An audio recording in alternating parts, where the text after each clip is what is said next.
All right, so off we go. We are still in week 7, and we're on our second video. We're going to start diving into standard deviation formula, but this is from a population. In our last video, we worked through standard deviation from a sample.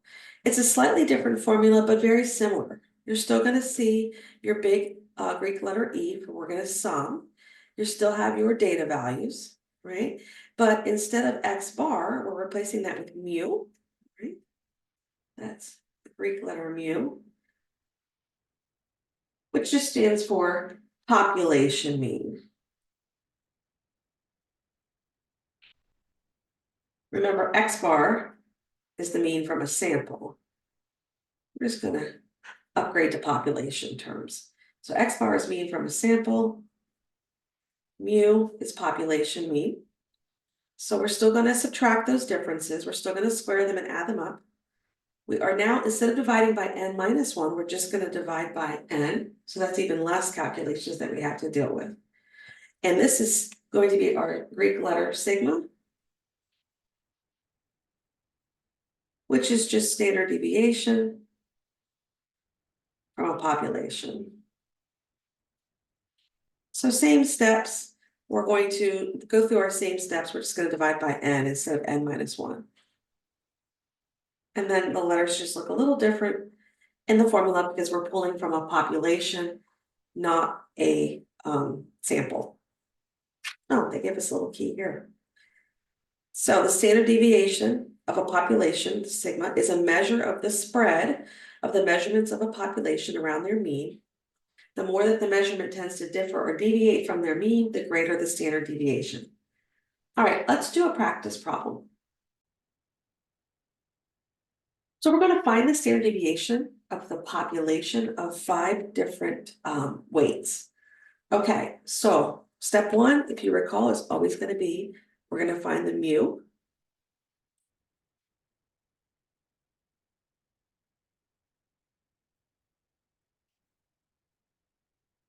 So you know how to do that already.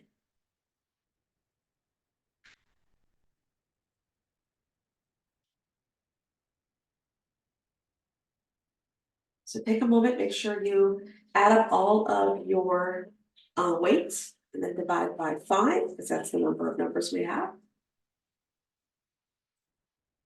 So if you're back, hopefully you found your mu is 104. I'm assuming these are pounds. We never really set up here, did we?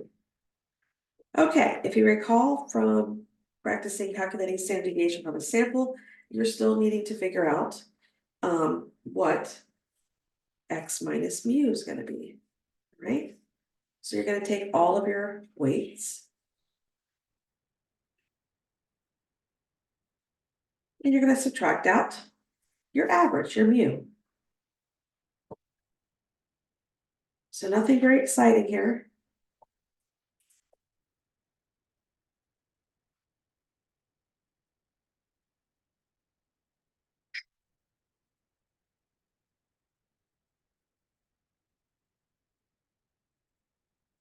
Okay, if you recall step 3 in the formula, we have x minus mu. We've got to square these values, and then we're going to sum them up. And sometimes I combine that together, so I'll do like 1 squared plus negative 11 squared.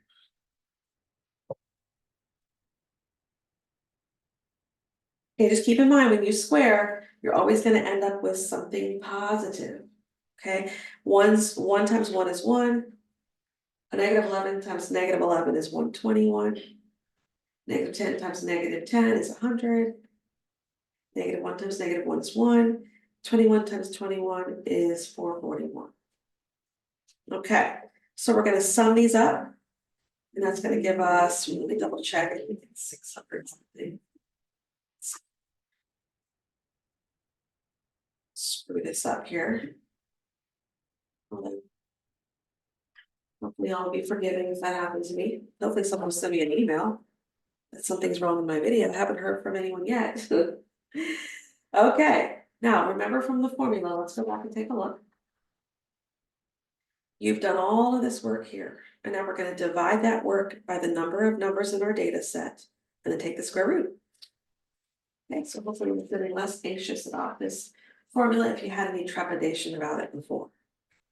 Okay, so standard deviation is equal to the square root of the sum of all of those differences squared by the number of data values. And we don't have to subtract by 1 because we're working with population formula. Okay. So I think if I do 664 divided by 5, I'm gonna get 132.8. And then take the square root. And everyone's calculators is gonna take a square root differently, so just be aware. This is approximately 11.52. Let's go with pounds. They never said anything, but we're gonna assume it's in pounds. Okay, so what did we just do here? We found out that the average, or the mu, the average weight in this population is 104 pounds. Okay, I mean, maybe the population is like baby cows, right? This is their weights at 2 months or something. So they're 104 pounds. And then we found out that it deviates from that average about 11.52 pounds. Okay, let's see what's up next. Hopefully you feel comfortable with calculating standard deviation from populations and samples. On the next slide, I just made sure to put a clean copy of the 2 standard deviation formulas side by side, so you can kind of just see that they look very similar, right? We have some differences here. We just use a Greek letter here, no Greek letter here. We're going to use a Greek letter here, no Greek letter here. And instead of dividing by n-1, when we're taking the sample deviation, you're just going to divide by n. Okay, so it's the same thing going on. Just be careful of the nuances here. Taking from a sample, taking from a population. Your division will be a little different. All right, what's on the hot seat here? Percentage of data below a specified value. Okay, Laura asked 10 students how many courses they had taken at Wilmington University. Here is a list of answers. Okay, so here's all the courses that these 10 people said that they took at Wilmington. What percentage of these students have taken fewer than 20 courses? All right, we're going to figure that out. But first we need to put these data values in order from least to greatest. Okay, right now they're completely out of order, just running wild. So we'll take a minute, pause the video, and put these in order least to greatest.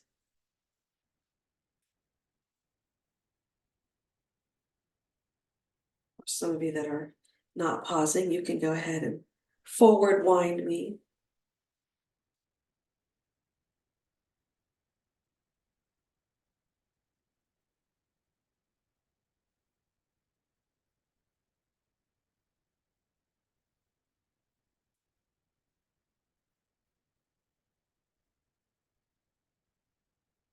Okay, once you have these in order from least to greatest, they're saying that they want the percentage of students that have taken fewer than 20 courses. So fewer than 20 are going to be those courses. Okay, so 1, 2, 3, 4, 5, 6 out of 10 classes.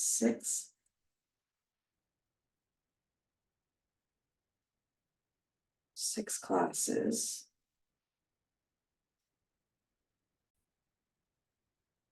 So I inadvertently put classes here, but I think it really should be, this would make more sense, that 6 responses from these students took less than 20 classes out of 10 total responses. So if we divide that, 6 divided by 10, we get 0.60.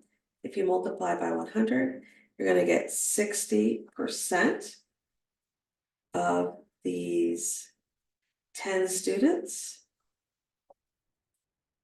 have taken fewer than 20 courses. Fewer than 20 classes.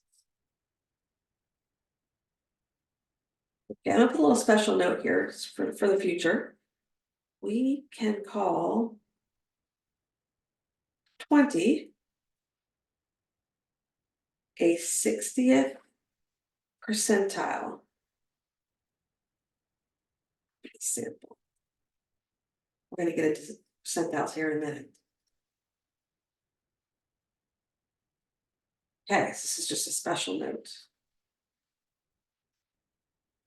Now, let's see if we have another practice problem. I think we might, just because. Let's see it in action. No, no, there isn't. We're gonna go right to percentiles. Okay. That's okay, they go hand in hand. So what is a percentile? A percentile or percentile rank of a data value indicates the percent of data values in a set that are, I'm gonna highlight this, less than that particular value. So on my previous slide, we did a special note. We can call the number 20 here. That is the number where the 60th percentile kind of resides and everything is below that. It's less than that particular value, less than, in this case, 20 classes. Okay, we're asked to find the 20th and the 75th percentile for the weights of the following 18 preschool children. Okay, so here's the formula for percentiles when you need to finding a percentile. Well, this is actually, we're going to find the data value that go with the percentile.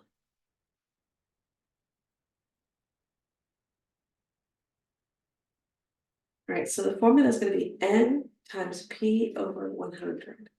So let's kind of sketch that out in our notes here. We'll show you how we are going to attempt this.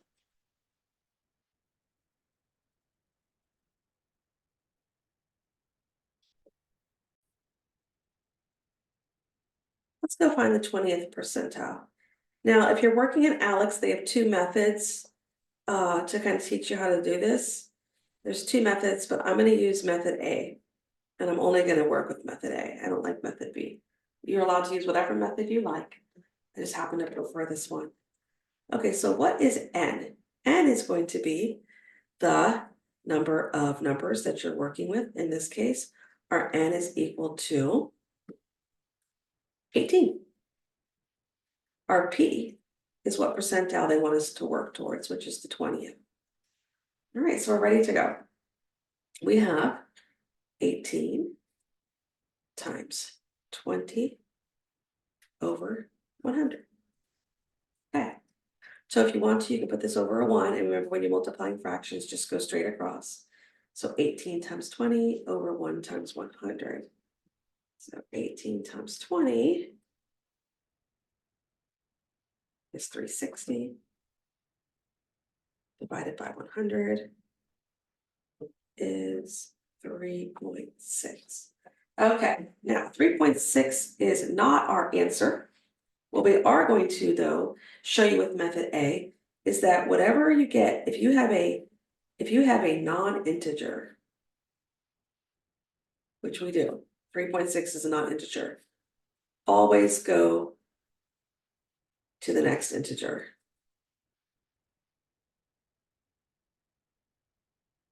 Okay, so 3.6 is going to go to 4. Okay, still not our answer. So in order to get our answer, we need to put these preschool weights in order from least to greatest. And then we're going to work with this answer that we got to help us. So I'm going to step back for a moment and put these weights, excuse me, these, I guess they're weights of preschool children, in order from least to greatest.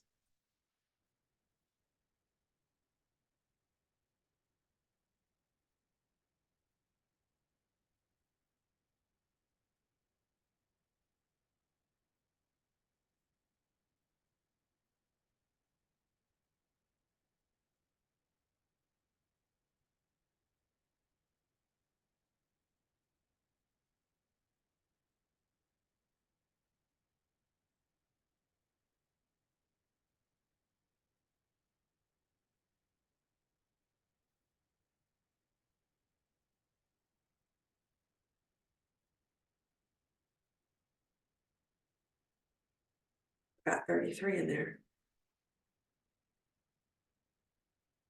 Okay, so what do we do with this 4? All right, we're going to go to the 4th position. Go to 4th position. So 1, 2, 3, 4. Right? And so we're gonna mark our territory. Our fourth position is 25 pounds. So what did we just find? We found 25 pounds is the 20th percentile. Okay, it's right there. So that is the 20th percentile. Remember, a percentile is a data value that will indicate the percent of data values in a set that are less than that particular value. So 25 pounds. So 25 pounds is our 20th percentile, or we can say 20% of the data falls under 25 pounds.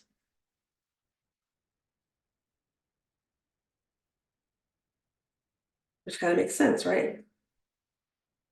If you cut this into 20ths, right?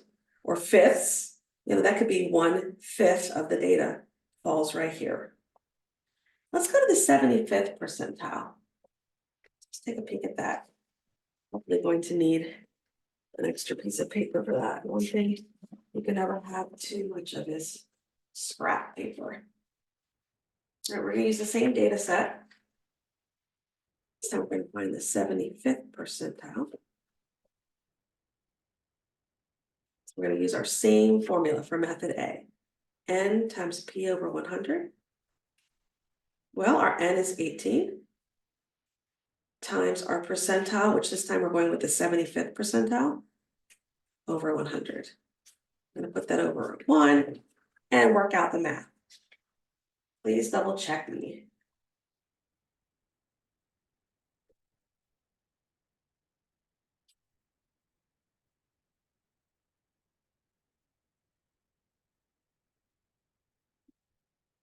Okay, I'm getting 13.5. And remember, if you get a non-integer, which we're getting, always go to the next integer. So for us, that would be 14. Okay, so we're gonna go back to our data set. In fact, I think I'm gonna rewrite that here in order. Okay, so 14 is where we're gonna go to the 14th position. So 1, 2, 3, 4, 5, 6, 7, 8, 9, 10, 11, 12, 13, 14. All right, that's sitting right there in the 14th. It's the 14th piece of data if we lined it up from least to greatest. So our answer is going to be 42 pounds is equal to the 75th percentile, or 75% of the data falls under 42 pounds, right? Which kind of makes sense. We knew from here to here was 20% of the data, but now we're saying all of this is 75% of the data. So I know this can be tedious, time consuming, and annoying, so we're going to try it again. Okay, the following are the ages of 17 of the signers of the Declaration of Independence. Find the 25th and 70th percentiles for these ages. So I have lined these ages up from least to greatest to save us some time, but I'd like you to go for it to find the 25th and 70th percentiles. And then check back with me.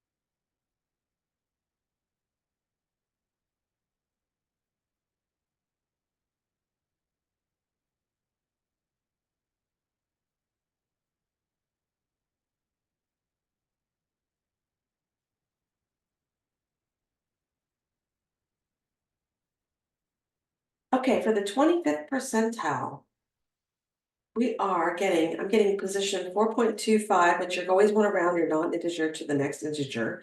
So I want to find the fifth position or the fifth data point. So 1, 2, 3, 4, 5.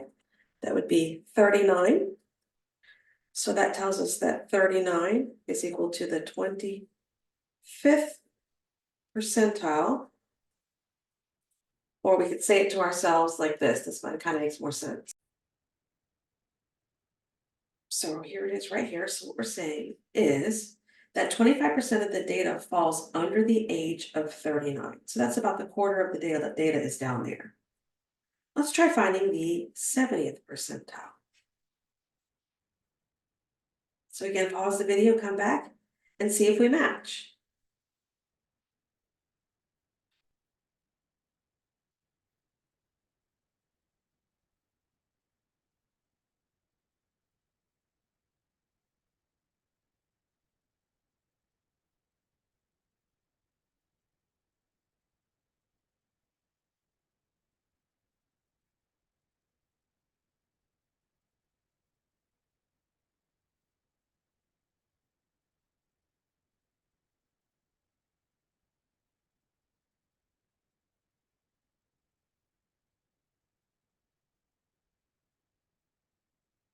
Okay, so if you're back, I figured out that I want to go to the 12th number, 12th position.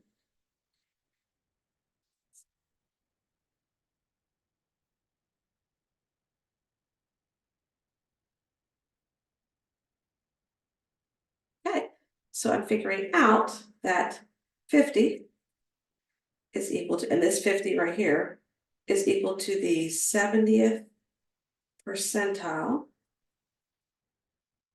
Or we could say 70% of the data falls under the age of 50.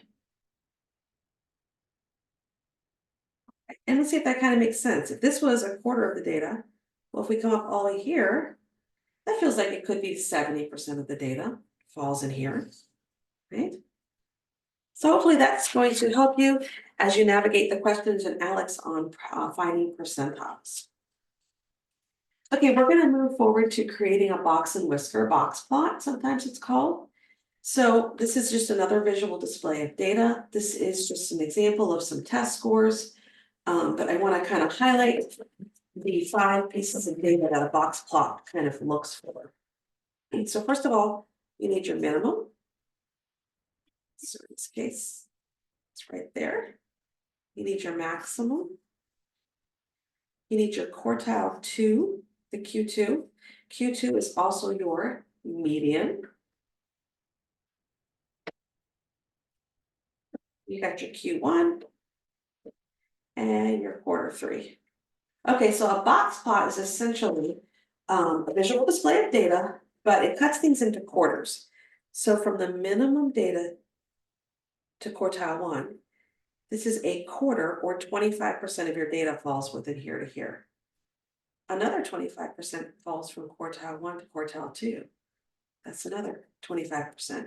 And if you think about it, that makes perfect sense, because here is your median, right? Your median is what cuts your data in half. 25% plus 25% means 50% of your data lies between this number and below to the minimum. We've got from Q2, or our median, to Q3, another 25% of our data falls. And from Q3 to the max, our final 25%. So 25 quarter equals 100%, or 4 quarters equals $1. And this is just kind of how they slice and dice things. Now, they are going to ask you for the interquartile range, and that's going to be the difference between Q3 and Q1. That's called the interquartile range. We'll get to that here in a second.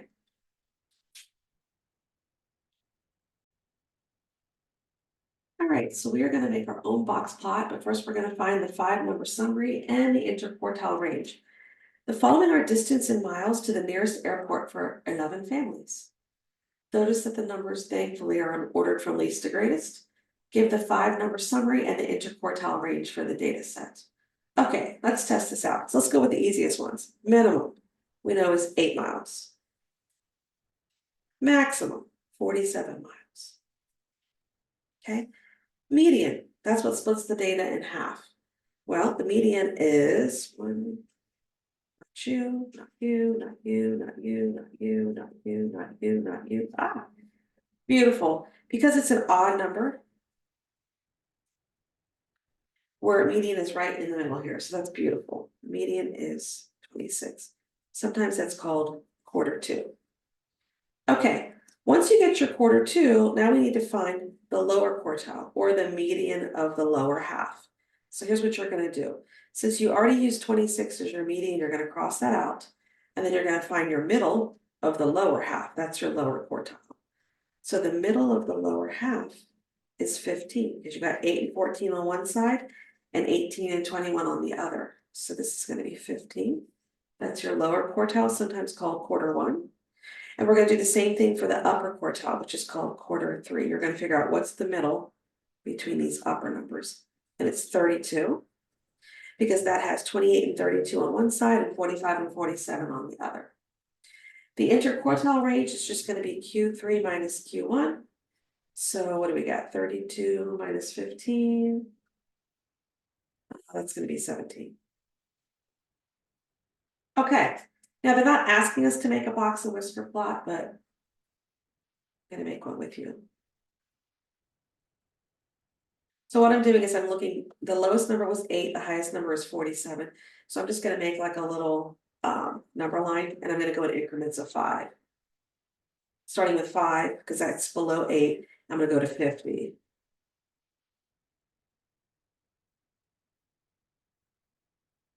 So if you had to make your own box and whisker, you're just going to use this 5 pieces of data right here. So 8 is the minimum, that's like right about here. Quartile 1 is 15, right there. Quartile 2 or halfway point is 26. Upper quartile, quartile 3 is 32. Maximum is 47. Okay, so your box is going to go around quartile 1 and quartile 3. And you're going to strike a line through your median. And then you're going to stretch your whiskers. So we've got the min, quartile 1, the median, or quartile 2, 2 quarters, that's 50% of your data. Quartile 3, well now we have 25, 25, and 25, or 3 quarters. Our data lies from here below. And Q4, or our max. All right, so hopefully that's helpful if you've never had to look at or deal with a box and whisker plot. All right, we are going to end the video on this, and we're going to pick up in one last video for week 7. See you soon.